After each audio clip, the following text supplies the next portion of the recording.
Well, I think those who know the book itself, they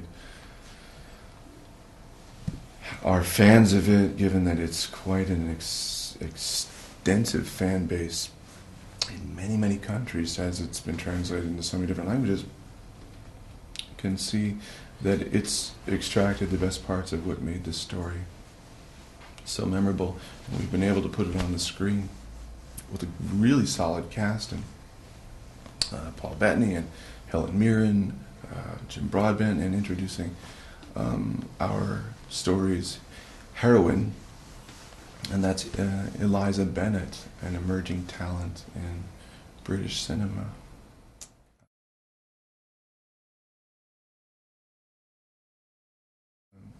It's based in a sense of reality that dabbles in fantasy and puts the two of them together in a way that allows it to be infinitely accessible, even if you don't know the book.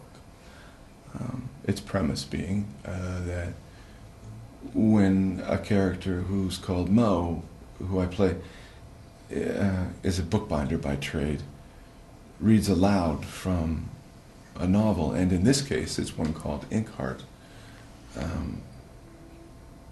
There are some events that transpire that, well, let's just put it this way, not so good things happen.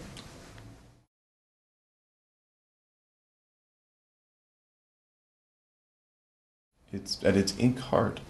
This is a story of a little girl who is on a mission with her father to reunite their family. And the way they go about doing that is quite edgy. There are elements that people, I guess, could say it's dark, or it's, it even borders a bit on the frightening, but not in a horror film type of way, but in a way that just defines boundaries that allow for an audience, a young audience in particular, to not feel as if they're being condescended to. Do you know what I mean? Like, they don't feel like they're being spoon-fed something that's sugar-coated, but at the same time they're respected for who they are as intelligent young readers.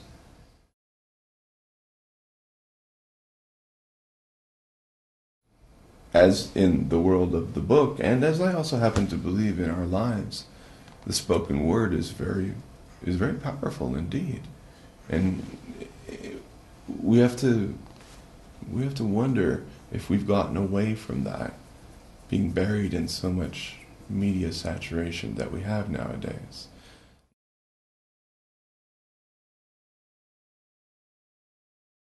Brendan, thank you for inspiring the character of Mo. Like, hello, what? Yeah. How did I?